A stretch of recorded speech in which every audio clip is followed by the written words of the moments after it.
మహాగణాధిపతయే నమః. ఓం గురుభ్యో నమః. ఓం శ్రీమాత్రే నమః. పరమేశ్వర స్వరూపమైనటువంటి జ్యోతిష, వాస్తు మరియు ఇతర అనేకమైనటువంటి శాస్త్రములను మనకు అందించినటువంటి మహర్షులకి నమస్కారం. హయగ్రీవ హయగ్రీవ హయగ్రీవేతియో వదయత్తస్స నిస్సరతే వాణి జహ్నుకన్యా ప్రవాహవత్. అరుణాం కరుణాతరంగితాక్షీం ధృతపాశాంకుశపుష్పబాణచాపాం అనిమాదిభిరావృతాం మయూకైః అహమిత్యేవ విభావయే భవానీం. శ్రీమాత్రే నమః. ప్రేక్షకులకి లలితాంబిక అమ్మవారి యొక్క అనుగ్రహం పరిపూర్ణంగా కలగాలని మనస్ఫూర్తి కోరుకుంటూ మనం ఈరోజు విశ్వవసు నామ సంవత్సరం కొత్త సంవత్సరం ఉగాది నుంచి గ్రహాలు ఏం మారనున్నాయి, అదేవిధంగా మనం కొత్త సంవత్సరం అనగానే పంచాంగం తీసుకొని చూస్తాం. ఆదాయము, వ్యయము, రాజ్యపూజ్యము, అవమానము. అంటే మనకెంత ఈ సంవత్సరం ఆదాయం ఎంత ఉంది, ఫైనాన్షియల్గా గ్రోత్ ఎంత ఉంది, ఖర్చు ఎంత ఉంది, మనల్ని మెచ్చుకునే వాళ్ళు ఎంతమంది ఉన్నారు, ఇబ్బంది పెట్టే వాళ్ళు ఎంతమంది ఉన్నారు అనేటువంటి చూస్తాం. అయితే ఇందులో గ్రహాల యొక్క ప్రభావం ఎంత ఉంటుంది. ఒక్కొక్కసారి మనకు ఆదాయం బాగా కనిపిస్తుంది, ఒక్కోసారి బాగా లోలో కనిపిస్తుంది. అవమానించే వాళ్ళ సంఖ్య తక్కువగా ఉంటే ఒక్కోసారి ఎక్కువగా ఉంటుంది. మరి దీన్ని ఇలాగే అనుభవించాలా, దీనికి ఏదైనా మనం కొన్ని చిన్న చిన్న పరిహారాలు చేసుకొని కూడా, చాలా పరిహారాలు ఉంటాయి, అందులో నేను మీకు కొన్ని చెప్తాను, చేసుకుంటూ కూడా మనం దీని నుంచి అధిగమించవచ్చా అనేటువంటి విషయాలు తెలుసుకుంటూ, అదేవిధంగా ఈ సంవత్సరం మనకి మేజర్ ప్లానెట్స్ అయినటువంటి రాహుకేతువులు మనకి రాహు కుంభంలోకి, కేతు సింహంలోకి మార్పు చెందుతున్నారు. దీనివల్ల ఇది ఎప్పటి నుంచి, జూన్ నుంచి మారుతారు. ఈ శని భగవానుడు విశ్వవసు నామ సంవత్సరం రాగానే అంటే దాదాపుగా మార్చ్ ఎండింగ్లో మారిపోతాడు. అదేవిధంగా జూపిటర్ కూడా, అంటే గురుగ్రహం కూడా మే 15వ తేదీ నుంచి మారుతుంది. అయితే ఇప్పుడు వక్రించుకుంటూ వెనక్కి వచ్చిన కుజుడు తర్వాత నీచ పొంది ఉంటున్నాడు. కాబట్టి కొంచెం ఈ విశ్వవసు నామ సంవత్సరం వచ్చే వరకు కూడా కొంచెం ఈ గొడవలు కావచ్చు, తోకిసలాటలు కావచ్చు, కొంచెం ఇట్లాంటివి పెరుగుతూ ఉంటాయి. అయితే ద్వాదశ లగ్నాల వారికి, లగ్నం తెలియని రాశి వారికి అసలు ఆదాయ వ్యయాలు, రాజ్యపు అవమానాలు ఎలా ఉన్నాయి అనేటువంటి విషయాలు చెప్తుంది నేనైనప్పటికీ కూడా చెప్పిస్తుంది సాక్షాత్ లలిత అమ్మవారిగా భావిస్తూ ఒక్కొక్క రాశి గురించి మనం తెలుసుకుందాం. కుంభలగ్నము, కుంభరాశి. కుంభం వారికి మీకు పంచాంగరీత్యా చూసుకుంటే ఆదాయ వ్యయ రాజ్యపు అవమానాలు చూసుకున్నట్లయితే 8, 14 అంటే ఆదాయం 8 అయితే 14 ఖర్చు చూపిస్తుంది. మెచ్చుకునే వారి సంఖ్య అంటే రాజ్యపూజ్యం 7, అవమానం 5గా చూపిస్తుంది. అవమానించే వారి సంఖ్య 5.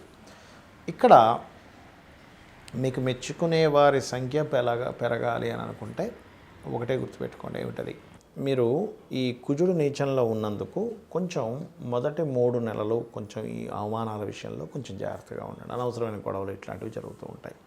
అయితే ఇక్కడ ఆదాయ వ్యయాల విషయంలో వ్యయం తగ్గాలి, ఆదాయం పెరగాలి అంటే సహజంగానే మీకు ఇందాక నేను చెప్పినట్టుగా ఈ శని భగవానుడు ఎవరైతే ఉన్నారో మీకు 2లోకి వెళ్ళిపోయాడు.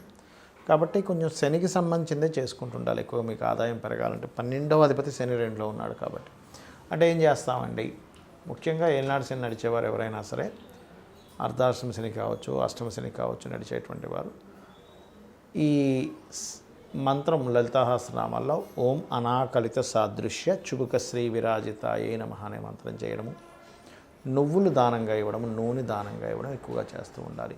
మరి ఖర్చులు తగ్గాలన్నా కూడా అదే పనికి వస్తుంది. ఎందుకంటే శనే అవుతాడు ఇక్కడ 12వ అధిపతి 2లో ఉన్నాడు. కాకపోతే ఇక్కడ రాహు రాశిలో సంచరిస్తున్నందుకు ఏదో జరుగుతుంది, ఏదో చేస్తాము అని ఒక చిన్న అపోహలు పెరుగుతూ ఉంటాయి. మదర్ యొక్క హెల్త్ విషయంలో కొంత జాగ్రత్తగా ఉండాలి. అలాగే మిగతా అంశాలు కనుక చూసుకున్నట్లయితే ఇక్కడ ఈ 2వ అధిపతి 5వ స్థానంలో ఉన్నందుకు కొంచెం మీ యొక్క సంతానానికి 5లోకి వెళ్ళబోతున్నాడు మనకి మే 15 నుంచి. కాబట్టి మీ యొక్క సంతానానికి ఫైనాన్షియల్ గ్రోత్ పెరగడం ఇట్లాంటివి జరుగుతాయి. కాకపోతే మీరు ఏదైనా వివాహ నిర్ణయాలు తీసుకునేటప్పుడు జూన్ లోపలే నిర్ణయాలు తీసుకోండి, జూన్ లోపలే చేసుకోండి. ఎందుకంటే జూన్ దాటింది అంటే ఇక్కడ రాహు, ఇక్కడ కేతు ఉన్నందుకు, ఈ గోచార గ్రహాలు మారుతున్నందుకు పర్టికులర్గా మీకు వివాహ విషయంలో, వివాహ నిర్ణయాల విషయంలో కొంచెం అనుకూలత తగ్గడము, అనవసరమైన డిస్టర్బెన్సెస్ పెరగడం జరుగుతూ ఉంటుంది. ఇక మొదటి 3 నెలలు కెరియర్ విషయంలో కూడా తొందరపాటు నిర్ణయాలు పనికిరావు, మారిపోవాలనిపించడం, జాబ్ వదిలేసేయాలనిపించడం జరుగుతూ ఉంటుంది. కాబట్టి ఈ జాబ్ రిలేటెడ్ సంబంధించిన విషయంలో బాగుండాలి అంటే, ఎందుకంటే మీకు కుంభం వారికి దశమాధిపతి నీచ పొందుతాడు నెక్స్ట్.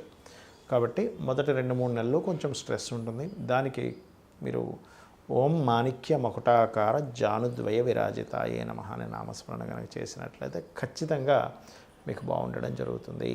ఇక్కడ ఈ శని యొక్క మార్పు వల్ల చాలామంది చూసుకునేది ఏంటంటే ఏలినాటి శని వస్తుంది కదా, లేదా అర్ధాష్టమ శని వస్తుంది, అష్టమ శని వస్తుంది, లేకపోతే శని అయిపోతుంది అని కొంతమంది హ్యాపీగా ఉంటే, కొంతమంది ఏమో రాబోతుంది అనేటువంటి దాంట్లో ఉంటారు. అందులో ముఖ్యంగా మేషం వారికి ఏలినాటి శని రాబోతుందని, మీనం వారికి రాశిలోకి వచ్చాడని శని, కుంభం వారికేమో శని ధనస్థానంలోకి వెళ్ళాడని, వీళ్ళు ముగ్గురు కొంచెం మార్పుని గమనిస్తూ ఉంటారు. అయితే ఇక్కడ మీకు చెప్పేది ఒకటే,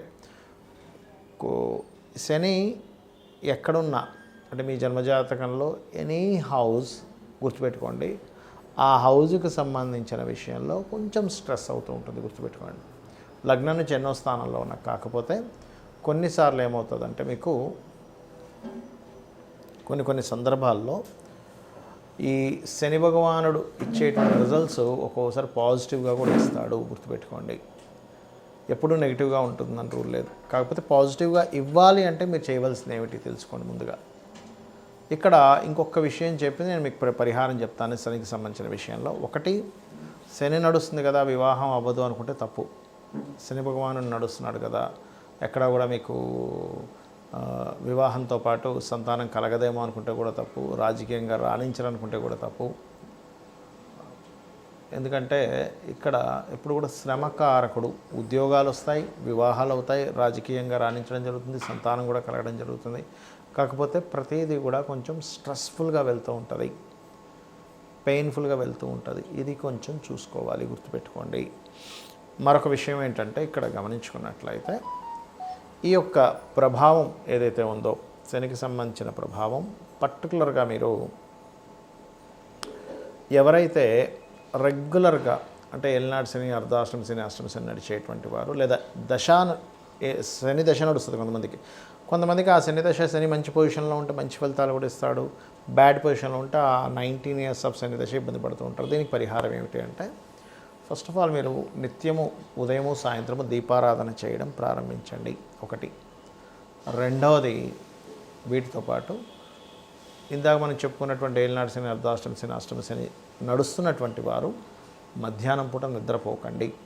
ఇది చిన్నపిల్లలకి, స్త్రీలకి, లేనట్లయితే ముసలి వాళ్ళకి ఇది వర్తించదు. యువకులకి అంటే దాదాపుగా ఒక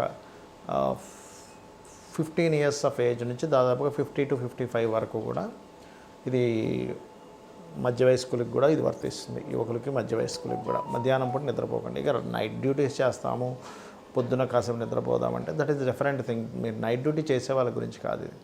కానీ రెగ్యులర్ డ్యూటీ చేసేవారు ఈ సమయాల్లో నిద్రపోతే మీకు ఎఫెక్ట్ ఇస్తుంది, సాటర్న్ యొక్క ఎఫెక్ట్ ఇస్తుంది. లేదంటే పొద్దున్నే 4 o'clock లేస్తానండి, నేను పని ఉంటుంది, మధ్యాహ్నం కోసం పడుకోవాలంటే దట్ ఈస్ డిఫరెంట్ థింగ్. అది. మూడవది ఏంటంటే గోవుకి ఎక్కువగా బెల్లము తినిపిస్తూ ఉండండి. మీరు ఎంత గోవులకు బెల్లం తినిపిస్తూ ఉంటే శని ప్రభావం అంత తగ్గుతుంది. మరొకటి, దగ్గరలో శివాలయం ఏదైనా ఉన్నట్లయితే నూనెని చక్కగా దీపారాధనకు వాడేటువంటి నూనెని తీసుకొని వెళ్ళి శివుడికి అక్కడ దీపారాధనకి వాడుకోమని ఇవ్వండి. ఇది మెయిన్గా గుర్తుపెట్టుకోండి. దీంతోపాటు మరి కొంతమందికి కాలసర్ప దోషం ఉంది కదండి నాకు అంటూ ఉంటారు. కానీ ఈ మధ్య నేను చూస్తున్నాను కదా చాలామందికి వాళ్ళు కాలసర్ప దోషం ఉందని నాకు చూపిస్తారు. తిరగలసిన రోజు కాలసర్ప దోషం ఉండదు. ఒకటే గుర్తుపెట్టుకోండి, కాలసర్ప దోషము ఎవరికి చూడమని చెప్పారంటే జన్మజాతకానికి చూడమని చెప్పలే అసలు. మీకు ఒకవేళ అంతగా కాలసర్ప దోషం వల్ల ఇబ్బంది పడుతున్నాను అని అనుకుంటే కాళహస్తికి వెళ్ళిరండి, ఈశ్వరానుగ్రహంతో ఆ దోషం తగ్గిపోతుంది. ఒకటి, ప్రపంచ దేశాలకి ఏం జరుగుతాయి, అసలు దేశంలో కరువు వస్తుందా, సునామీ వస్తుందా, ఒక జబ్బు వస్తుందా, యుద్ధం వస్తుందని చెప్పడానికి కాలసర్ప దోషం వాడమని చెప్పారు. అయితే ఇక్కడ మీకు మీరుగా చూసుకోవడానికి కాలసర్ప దోషం ఎప్పుడు కూడా, ఇప్పుడు ఉదాహరణకి రాహువు కేతు ఇలా సమసప్తకాల్లో ఉంటారు కదా, ఈ సమసప్తకాల్లో రాహుకేతువులు ఉన్నప్పుడు అంటే ఎక్కడున్నా కూడా మేషం నుంచి మీనం వరకు రాహు ఎక్కడున్నా, కేతు ఎక్కడున్నా కూడా ఇలాగే 1/7 యాక్సెస్లోనే ఉంటారు వీళ్ళు. అంటే ఇక్కడ కానీ ఇలా కానీ లేకపోతే ఇలా, అంటే దాదాపుగా ఇలా కానీ మొత్తం మీద ఆ రకంగా ఉన్నప్పుడు ఈ రాహుకేతువులకి మొత్తం ఒకవైపు గ్రహాలన్నీ, అంటే రాహు నుంచి కేతు వరకు మొదలు పెట్టుకుంటే ఇలాగ అన్ని గ్రహాలు వచ్చేసాయి, లేకపోతే ఒక దగ్గర అన్నీ కూడి ఉండిపోయాయి, ఒకవైపు ఏ గ్రహం కూడా లేదు, దానికి కాలసర్ప దోషము అంటారు. సింగిల్ గ్రహం బయట ఉన్నా అది క్యాన్సిల్ అవుతుంది, గుర్తుపెట్టుకోండి. ఇది దోషం. అంతేగాని చాలామంది ఏం చేస్తున్నారు, ఏమంటే నాకు ఉందంట అని చెప్పారని చూస్తే 2 గ్రహాలు ఒక గ్రహం బయట ఉంటుంది, మిగతా గ్రహాలు అక్కడ ఉంటాయి. అది కాదు. సో ఫస్ట్ అది తెలుసుకోండి. అలాగే ఒకవేళ ఉన్నా కూడా కొంపలు మునిగిపోయేది ఏం లేదు. పెద్ద పెద్ద వాళ్ళకి 140 మంది ప్రెసిడెంట్లకు ఉంది కాలసర్ప దోషం. మరి వాళ్ళందరూ దేశాలను ఏలట్లేదా? మెగాస్టార్ చిరంజీవి గారికి కూడా కాలసర్ప దోషం ఉంది. అంత మాత్రం చేత ఆయన ఏమి ఎందుకు పనికి రాకుండా ఏం పోలేదు కదా, గొప్ప వ్యక్తి అయ్యాడు. కాబట్టి వాటిని మీరు పట్టించుకోకండి దయచేసి. దశేం నడుస్తుంది, మీరు ఏ ప్రయత్నం చేస్తున్నారు, దానికి సంబంధించిన స్పెసిఫిక్గా అది ఏంటి, అదేం ప్రయత్నం చేస్తున్నారు, ఏ బిజినెస్లోకి వెళ్తున్నారు, మీరు చేసే ప్రయత్నానికి ప్లాంటరీ పొజిషన్స్ గోచారం కానీ మహాదశ లేదా అంతర్దశలు కానీ ఎంతవరకు సపోర్ట్ చేస్తున్నాయి, సపోర్ట్ చేయట్లేదు, మీకు అది యోగం ఉందా లేదా.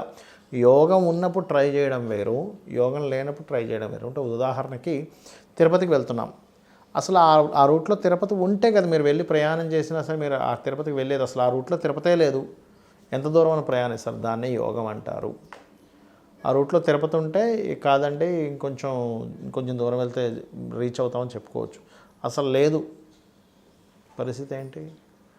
కాబట్టి ఏంటంటే ఇక్కడ నేను చెప్పేది ఒకటే, మీరు నిత్యము లలిత అమ్మవారి యొక్క స్తోత్ర పఠనం చేయండి. ఖచ్చితంగా మీకు అన్ని విధాలా బాగుంటుంది. ఆ లలితాంబిక అమ్మవారి యొక్క అనుగ్రహం మీకు పరిపూర్ణంగా కలగాలని, ఈ విశ్వవసు నామ సంవత్సరం మీకు అన్ని విధాలా బాగుండాలని కోరుకుంటూ శ్రీమాత్రే నమః.